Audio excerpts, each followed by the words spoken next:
Time na naging kami and then after 7 years I propose. Medyo sabi ko ang goal ko nun parang long-term engagement lang.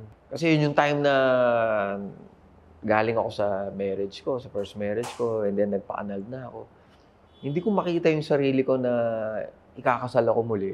Parang nagka-trauma ka? Oo, parang ganun. Sabi ko baka mangyari na naman yung Nagkaroon ng first ko. Oo. Sabi ko, let's take time. Siguro parang humingi ako sa kanya ng space lang din. Oo, nakipag-cool Na off ka raw. parang sabi cool off, niya. not totally break up, ano. Oo. Sabi niya parang gano'n na rin yun, cool off, tsaka parang break up na rin yun. Ano? So, kahit na nag-break up kami noon, cool off, nagtatrabaho pa rin naman kami. Para sa aming dalawa, since nagtatrabaho kami pareho, parang feeling ko kami pa rin naman. Ano? Until such time na nag-open na siya na para maligawan siya and everything. Doon ako medyo, parang naisip ko yung aming years na yung journey namin. Oh, tagal eh. Oo, 7 years yun, no? Paano nabuo yung aming love namin sa isa't isa. Nung pag nawawala na pala yung isang tao sa'yo, doon mo maiisip na yung value niya sa'yo eh. Hi! Blessings ulit sa inyong lahat. Welcome back sa Finding Hope with Ami. Ang guest po natin ngayon, nung nakilala ko siya more than 20 years ago, nung pumasok yata siya sa show business, ang galing sumayaw. Sabi ko, ang galing-galing sumayaw ito, tsaka ang gwapo. Miyembro po siya ng Maneuvers. Yan. Kumakanta ka ba? Hindi. Kumakanta ka rin. Natutunan ko yung kanta na yan noong mga panahon Japan eh. Sa Japan, As nag-approach siya. entertainer, di ba? Kailangan all around. Nag-artista din siya. Aba, marunong din siya umarte. Pero ang pinakamaganda sa kanya, sabi niya nga, mananayaw siya para sa Panginoon. Yeah. Welcome po natin si Joshua Zamora. Yay! Yay! Lakasan natin palakpak. Welcome! Thank you, Ate Ami, for inviting me. And para sa akin, it's really a blessing to share his story. Yes, actually tama ka doon. His story talaga, Yeah. no? Tama ka dyan. Oo, lahat tayo supporting lang. Lahat tayo, kung tutusin, mga extra lang sa story ang ginagawa niya. Yes. Ang galing! O sabihin mo naman sa akin, paano inumpisahan ni Lord ang story niya sa buhay mo? Well, ang isa sa mga highlight na naalala ko nung bata ako, I think I was like 5, 6 years old. Yung mami ko, kung hindi nila alam, is a former dancer also. Penthouse. It was entitled Penthouse. Penthouse 7, I think. I remember, sinama niya ako doon sa studio at naalala ko sa GMA EDSA yan eh. Tinuturuan niya kami sumayaw. Kami ni Jason, pati nung panganay. And yung love niya for dancing talagang very passionate yung nanay namin. Puro mga Latin yung sayaw nila nun eh. Ang hirap nun. At the same time, yung daddy namin, ganun din. So, Mambo King naman yung tawag sa kanya nung panahon na yun. Ay, pamilya pala talaga So, kayo ng tinuturuan niya dancer. kami nung ganung klaseng style, which for us, hindi namin masyadong maintindihan pa kasi parang mas gusto lang namin yung modern type na sayaw lang. Noong panahon niya, mga hip-hop na yun. So, ako, I started lang na ang talagang sayaw ko lang is kumikembot lang. Kasi yun lang yung alam ko sayaw dati. Okay. Maganda ka naman kumembot. Tapos? Tapos from there on siguro, si Jason, kahit nung hanggang grade school, high school, nanatili sa kanya yung sayaw eh. I mean, siguro mas... Yung tinanim ng mami mo, makikita mo na talagang si Jason hindi namatay yung nag-ugat. Oo, gifted talaga siya eh. I mean, kung may naririnig tayo na inborn, si Jason yun. Jason yun. Okay. Pagdating sa sayawan, galing talaga. Ako hindi ko masabi na ganun eh, kasi pag nakikita ko yung sarili kong sumasayaw, medyo hindi ako natutuwa. Naging challenge sa'yo. Oo, naging challenge sa akin. So, isa sa mga pinasalamatan ko dyan na pinagtiyagaan ako is really my brother, si Jason. So, I started na sa ibang grupo. Nag-start ako sa ibang grupo. It's called the Busy Buddies. And house dancer kami ng lunch date. And dun nag-open up sa akin yung showbiz eh. Oo. Until such time, dumating yung period na yung maneuvers na kailangan na ng member din. Kasi they went to Japan, yung iba nagpaiwan na doon, nagtrabaho na doon. So kulang sila. So we ended up na kailangan mag-audition. Yung sa sobrang nervous at hindi ko talaga alam paano gagawin ko. Yung audition ko, wala talaga sa timing. Bakit I mean, wala sa timing? hindi ko tinatamaan yung beat eh. Ah! Yung sobrang, alam mo yung sobrang kabado ka. Oo. Hindi mo alam kung ano yung gagawin mo. Kahit alam mo na naman yung talaga. routine. Oo. Pero talagang nawala talaga ako. But then again, andyan si Jason na backer ko. Siya na lang yung nag-back up sa akin sa choreographer na parang sinabi na lang niya na ako nang bahala sa'yo. Tuturuan kita, sabi niya sa choreographer. Ako nang bahala sa kanya. So, yun. And then, nung naging maneuvers na ako, dire-diretso na. Nagkaroon ka na ng confidence sa sarili mo noon. Oo, but it really took some years. I mean, matagal talaga na training din. Nakatapak na ako on stage, nakatikim ng mga concerts, at nakatikim na rin ng mga palakpak ng tao na na-appreciate mo. Oo. So parang little by little, tinuturuan ka talaga ng Panginoon. Ilang taong ka ng mga panahon na yan? Well, I was very young. Nag-start kasi ako 18, 19, and then napunta kami kay Gary, mga 19, 20 years old ako. Oh. Nung panahon na yan, kailan ka nag-asawa? Bata ako nag-asawa eh. I think I was just 20. So, nasa maneuvers ka na? Kaya, I was in maneuvers. I remember, ako yung nawawala na lang bigla kasi time na yun eh. No? Kasi pag may asawa ka na, parang nagiging busy ka na with your own family, di ba? Tapos after a year, nagkaroon na ako ng anak. So, really, batang ama. And yun na. So, it's purely career and family na. Time na yun. Hindi ka nakapag-ano masyado sa pagiging father mo? Oo eh. Hindi rin. Kasi, I think, sa sobrang bata ako nun, hindi, alam mo yung wisdom na, wala ka pa masyadong wisdom eh. No? Alam mo lang na may family ka, may trabaho ka. Pero deeper than that, yung goal mo, yung dreams mo, medyo hindi pa buo eh. Parang you just go on with your life. Then ano nangyari? Sa dami ng biyahe namin, hindi mo maiwasan minsan yung talagang matutukso ka talaga. Dahil yung nature of the work that you have, para sa akin, parang sabi ko, hindi ko kaya gawin to. Naka-expose ka eh, no? Sa maraming Expose ka tao. sa maraming tao. Sa mga fans. And you have to invite this mga tao na to para lang for yung kumita rin yung club and at the same time, ikaw rin, may, parang part ng contract mo yun na kailangan mag-generate ka ng income. Yes. Aside from dancing, so madami. I mean, the temptations are left and right. Ano. And for me, sabi ko, ito ba yung trabaho na gusto ko talaga? Dahil wala ka pa masyadong understanding sa takbo ng buhay, parang pag kumita ka dito, okay na to. Parang may tatawid naman natin to eh. Yun lang ang nasa isip mo na. Oo, basta yun kumita. lang. Oo, yun lang talaga. Kasi nag-aaral namin yung mga bata and everything. So hindi mo pa naisip yung ano eh, yung kailangan may time ka sa anak mo. Parang iniisip mo lang talaga eh, makapag-provide ka. So, yun lang yung pareho namin pag-iisip. Mabigyan namin sila ng tamang edukasyon. Karoon sila ng magandang buhay. So, little did we know na naapektuhan na pala yung aming relationship. And just to make it short story, nasira yung aming marriage.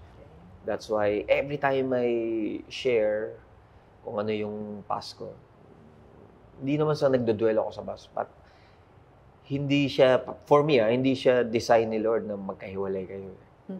Kasi sabi nga ni Lord, when two are married, they become one, di ba? So, and lumayo ka sa mga tukso mo? Lumayo ako, pero ang sabi ko lang, gusto ko lang maging busy muna. Yun. So, nagpaka-busy na lang kami. Pero I remember, nung time na yan, I was Christian na. Paano ka? Pumasok na ako sa... Kwento mo naman yun. Paano nangyari? It was this guy na a former dancer. Si Totet Gonzalo from the Knapsacks. Knapsack, sila yung original dancers ni Gary Valenciano. And then, nag-retire siya. He became a pastor. Pero 4 ang anak niya. And then silang mag-asawa, nagtatrabaho.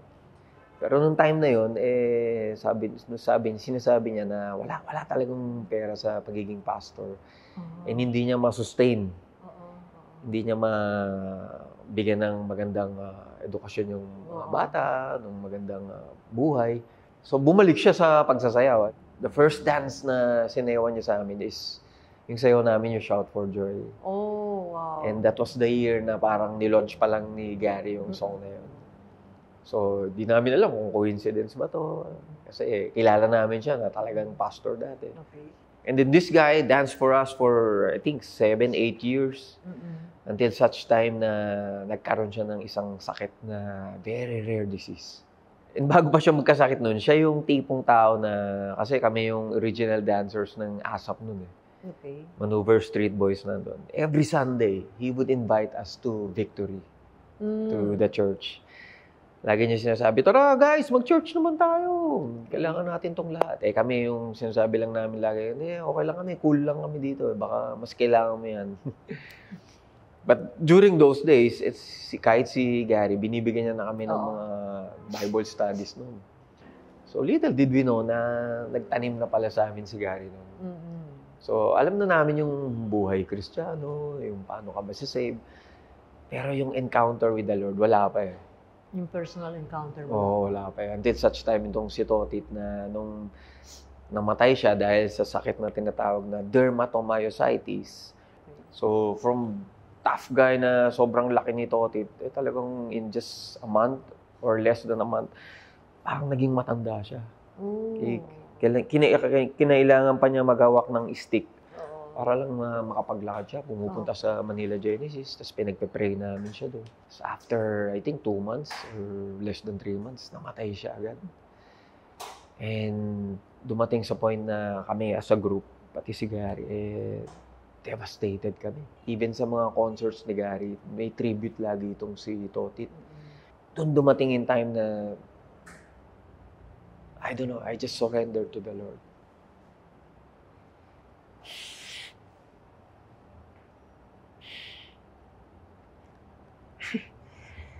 Hindi ko makakalimutan yung moment na when I was crying out to the Lord. I was worshiping.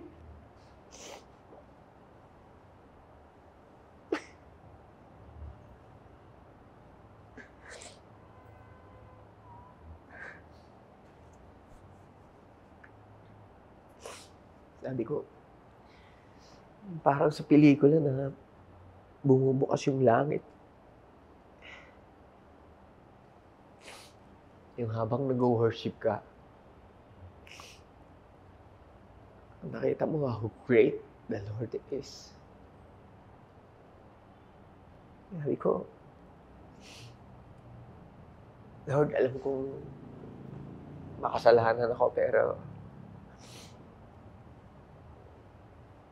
ba't kailangan pa may kunin na isang tao para lang ma-realize namin na ikaw lang, Panginoon, ng tagapagligtas. Ikaw lang ang pwedeng mag-transform ng aming mga buhay. Kasi we were living, alam namin na sa group na we were living as a sinful man. Ganun naman ang sabi sa Bible, pag pinanganak ka dito sa mundo na to, all have sinned and fallen short of the glory of God. Minsan hindi mo ma-realize kasi ang daming binibigay ng mundo na puro happiness, na temporal lang. But then again, pag nakuha mo na siya lahat, darating yung time na empty ka na. Na you're still seeking for something na hindi mo maintindihan. Na doon ko lang nakita na when I surrendered myself to the Lord. I mean, kahit na sobrang devastated yung buhay ko noon, parang may kumikiliti sa puso, may kumukurot sa puso ko na, bakit ang saya pa rin, Lord? Na kahit na may kulang. Pero naramdaman mo na kumpleto ka. I just realized na ito palang pagsasayaw na binigay sa akin ng Panginoon. Na at first, hindi ako marunong. Pero dumating yung time na nalagpasan ko pa siya. Dumating yung acting, nandiyan yung singing, dumating yung character mo na binigay ni Lord, yung identity mo, yung purpose mo. Everything yun na pag na-realize mo na ang lahat ng para sa mundo na to temporal lang. But then again, pag si Lord na pag may Jesus ka na in your heart, doon mo mararamdaman na kumpleto ka na talaga. Sabi ko, yung talent lang pala na yan, pahiram lang sa'yo ni Lord, pero He can do more than that. Kaya talagang papasalamat ako si Lord dahil dami kong naging mentor na talagang alam mo na may takot sa Diyos. Laging mapasok sa isip ko, para magkaroon ng wisdom ang isang tao, yung takot muna dapat. Diba sabi sa Proverbs, the beginning of wisdom is the fear of the Lord. Pero nandyan siya lagi. I mean, kahit na nagiba ako sa aking first marriage, akala ko doomsday na para sa akin. And seeing my 2 sons na para sa akin nasira din sila dahil sa akin. Talagang para sa akin, inako ko lahat I mean, sabi ko, Lord, ako yung may kasalanan nito. I am the head of the family. Kung hindi ko ginawa to, baka hindi nangyari to. Pinagsisihan ko talaga lahat Kaya from that on, I received Christ. Dumating ako sa point na nag-backslide ako. And then I went back to the Lord. It was si Pastor Chinky. Who reminded me na, Joshua, kamusta ka na? Kinamusta niya lang ako. Siya yung isa sa mga pastors na lumapit din sa akin na kinamusta niya ako noong time na nawala na ako sa church. Darating yung time na the Lord will just convict you. And dumating sa akin yun. Isipin mo, isang text lang ni Pastor na kamusta ka. Ako na yung mismong lumapit sa kanya. Yun yung time na bumalik na uli ako. And that was the time na kami na ni Joff nun. Nagde-17 na ako and everything. Sabi ko, pagkatapos ko magpaka-busy and everything, naramdaman ko yung emptiness, bumabalik na uli ako sa Panginoon nun. And then, I invited her. Okay. So, nung inimbita ko siya, nasa Music Museum pa nun. And then, ganun uli. Parang alam mo yun, nag-flashback uli yung pag-unang receive ko sa Panginoon. And then, the second time around was grabe pa. Sabi ko, ganun pala sa Panginoon. Every day in your lives, yung mercies niya talagang pang forever. New every morning. Kaya paborito ko yung verse na Lamentations, 3:22-23, na yung love niya, it never stops. His mercies always endures forever. Fresh lagi yan, pati yung spirit mo. Yung physical bodies natin, tatanda. But yung spirit natin will always be fresh every morning. Kaya sabi nila, ang dami nagtataka. Ba't ikaw, parang di ka tumatanda. Oo nga. So, yun ang sikreto. Sabi ko, it's God's grace. I mean, siguro, calling ng Panginoon yan na nandiyan pa rin tayo sa limelight. So, kung ano yung tawag ng Panginoon sa akin, ginagawa ko pa rin. Isa sa mga inspirasyon ko rin naman, si Sir Gary. I mean, at his age. Grabe. And I see him on stage, sabi ko, Sir, the first time ko sumayaw sa inyo was 1989. And the last concert we did was 2024, December. Sabi ko, grabe. All those years. Pero nakita ko na parang kahapon lang yun. Galing, di ba? Iba kung ano ang maintenance iniinom, di ba? Ang dami. Ang maintenance niya, si Lord lang. Maintenance talaga sa Panginoon. Di ba ang klaseng maintenance yun? Totoo yan. Ang galing. So, sinasabi ni Jopa, in-interview ko siya, parang naging kayo, nag-offer ka ng marriage, tapos nakipag-break ka. Oo. Bakit? Totoo yun, kasi... Anong dahilan mo nun? Hindi niya nakawento sa akin. Oo, nung time na naging kami, and then after 7 years, I proposed. Medyo, sabi ko, ang goal ko nun, parang long-term engagement lang. Kasi yun yung time na galing ako sa marriage ko, sa first marriage ko, and then nagpa-annulled na ako. Hindi ko makita yung sarili ko na ikakasal ako muli. Parang nagka-trauma ka? Oo, parang ganun. Sabi ko, baka mangyari na naman yung ng first ko. Oo. Sabi ko, let's take time. Siguro parang humingi ako sa kanya ng space lang din. Oo, nakikipag-cool Na off ka raw. parang sabi cool off, niya. not totally break up, ano. Oo. Sabi niya, parang gano'n na rin yun, cool off, tsaka parang break up na rin yun. Ano? So, kahit na nag-break up kami noon, cool off, nagtatrabaho pa rin naman kami. Para sa aming dalawa, since nagtatrabaho kami pareho, parang feeling ko kami pa rin naman, ano. Until such time na nag-open na siya na para maligawan siya and everything. Doon ako medyo, teka, parang naisip ko yung aming years na yung journey namin. Oh, tagal eh. Oo, 7 years yun, no? Paano nabuo yung aming love namin sa isa't isa. Nung pag nawawala na pala yung isang tao sa'yo, doon mo maiisip na yung value niya sa'yo eh. Nung time na may sinasabi siya sa akin na may nangliligaw nga sa akin, foreigner eh. Sinabi niya sa akin, sabi ko sa kanya, naku, foreigner na yun, lolokohin ka lang yan. Iba kultura nun. So ayun, that's the exact word na sinabi ko, iba yung kultura ng mga foreign, ano. So sabi niya, nagsiselos ka lang, ganun. So until such time na talagang nagseryoso na ako na balikan ko siya. Pinag-pray mo ba yun? Pinag-pray ko yun, no. Na babalikan mo siya? Oo, kasi dumating ako sa point na sabi ko, kung Lord, kung hindi rin naman kami magkatuluyan muli ni Joe, sabi ko, dalhin mo na lang ako sa ibang bansa din. Naisip ko yung nanay ko, puntahan ko na lang. Baka may iba pa akong buhay doon. Or sa ibang bansa din. Basta, wag na lang sa Pilipinas, sabi ko. Paano sinagot ni Lord yung prayer mo? Na kung, sige, balikan mo yan.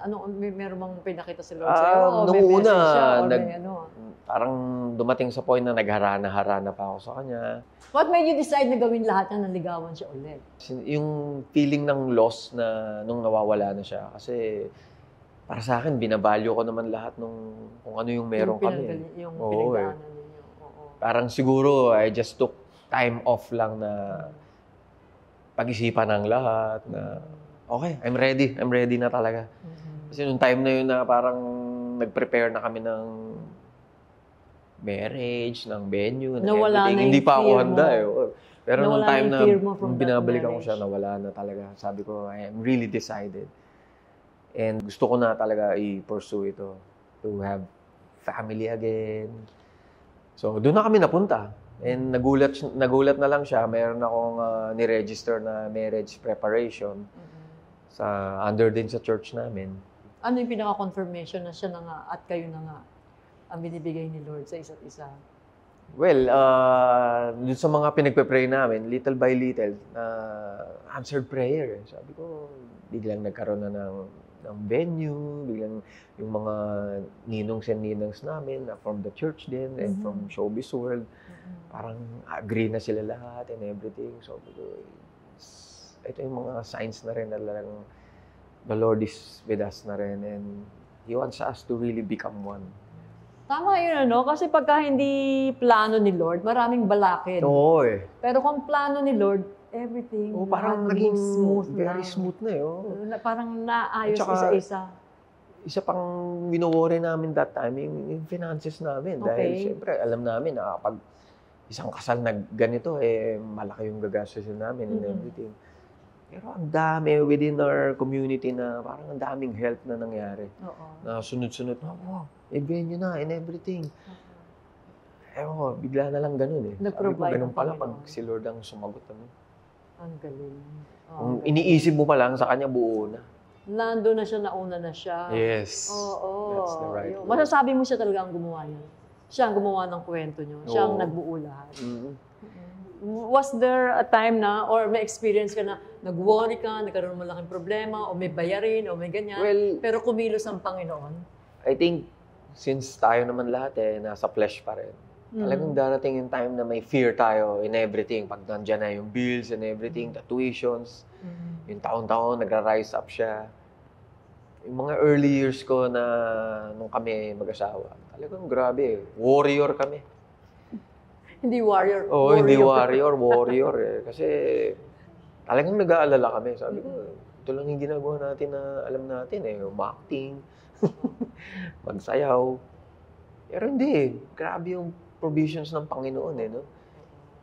Every year, nandiyan kami sa aming fasting and prayer. Talagang yun laging pinagpe-pray namin. Talagang kami mismo, na-amaze kami dahil may project na naman. Ito, may project na naman. Hindi alam mo yung, may season lang na drought, alam mo yun, na wala. Darating yung time na ito na naman siya. Yung, alam mo yun, mismo, tatanggayan mo na lang eh. Kaya naniniwala talaga ako sa word ni Lord na floodgates will always be open, ano? Na if you just obey me and everything. Ako ang driver mo. Ako yung choreographer mo. Kasi yung time na kung kami lang to, wala, kami lang magpapatakbo ng buhay namin. Wala, sad-sad talaga. You always end up nothing na, ang end up mo, wala, stress ka, depressed ka. Ang kalaban pala natin dito sa mundo na to is yung darkness. Yung spiritual darkness. Kaya tayo mayroong anxiety, may depression tayo, warrior tayo. Kasi malakas yung bulong eh. Sabi nila yung sigaw at bulong, grabe yung bulong. Yung bulong talagang pumapasok sa puso mo. Ang lakas niya sa mind mo. Kasi kaya ka niyang kontrolin. At the end of it, ang mangyayari sa'yo, gusto mo na mag-suicide. Kaya sabi ko, minsan nanghihirap mag-mentor sa mga taong may depression. Kasi sila mismo, it's really a one-to-one basis with the Lord. Yes. Kailangan kung ano yung faith na meron ako sa Panginoon, hindi ko, share ko lang sa'yo whatever I have. Pero as long as you don't have that encounter with the Lord, hindi mo ma-experience eh. Ang sinasabi ko, yung genuine encounter with the Lord. Kasi alam ko na eh. Na-encounter ko na siya eh. Kumbaga sabi ko, Lord, darating yung time. Darating yung time, nandyan ako. Hallelujah. Praise God. Sabi ko, maraming bagay na hindi mo maintindihan hanggat hindi mo na-encounter ang Panginoon. Kasi yung dagok sa buhay, hindi humihinto eh. It's how you receive it. It's how you accept it. Kaya ako natutunan ko ng tanggapin eh. Kaya siguro naging matibay ako. Yung tipong kahit iwan ako sa isang madilim na lugar, hindi na ako takot eh. Kasi? Because I know I'm with the Lord. Alam ko na si Jesus yung magsasalba sa akin eh. So kung nandiyan kayo ngayon, eh, marami kayong doubt, I wanna pray for you. And kung hindi nyo pa na-receive ang Panginoon, let's just pray a simple prayer. At kung tatanggapin nyo to, eh, this is the day na talagang masasabi nyo, it's one of those decisions na talagang mag-celebrate ang heaven at bubukas na talagang kung ano yung iniisip nyong party dito, grabe ang trumpets dun sa langit. Ano. So, I wanna pray with you. Lord, thank you for this day because I realize that I'm a sinner. Kung hindi dahil sa kabaitan ninyo, Lord, hindi ko rin marirealize na ako po'y makasalanan. Lord, ako po'y tao lamang at nagkakasala. At habang nasa mundo kami na to, eh, nandiyan po lagi ang temptation. So, as a sinner, eh, kami po ay humihingi ng tawad. Lord, please forgive us. And we want to invite you, Lord, as our Lord and Savior. Panginoon, sinusurrender namin sa inyo ang buhay na binigay niyo sa amin at pinahiram niyo sa amin. Na alam naman namin na kapag kayo ay naging driver nito, ay mas magkakaroon ng makabuluhan ang aming buhay.